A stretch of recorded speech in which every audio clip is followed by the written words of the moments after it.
పశ్చిమ బెంగాల్లో తొలి విడత శాసనసభ ఎన్నికలకు సర్వం సిద్ధమైంది. రేపు 152 నియోజకవర్గాలకు ఓటింగ్ జరగనుంది.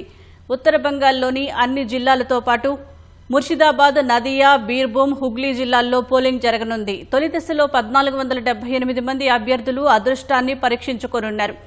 ఈ విడతలో పలువురు ప్రముఖులు బరిలో ఉన్నారు.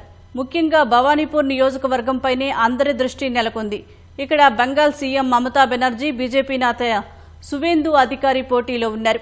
తొలి విడత ఎన్నికల్లో 3.6 కోట్ల మంది ఓటర్లు తమ ఓటు హక్కును వినియోగించుకోనున్నారు.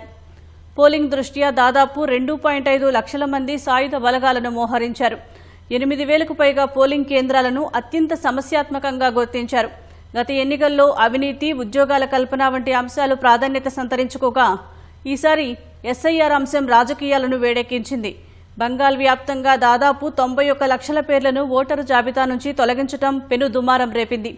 అక్రమ చొరబాటుదారులను ఏరివేసే ప్రయత్నమని సర్ను బీజేపీ సమర్థిస్తూ ఉండగా మైనారిటీలు, పేదలను ఓటు హక్కుకు దూరం చేసే కుట్ర అని టీఎంసీ ఆరోపించింది. బెంగాల్లో రెండో విడత ఎన్నికల్లో 142 స్థానాలకు ఈ నెల 29న పోలింగ్ జరగనుంది. మే 4న ఫలితాలు వెలువడనున్నాయి.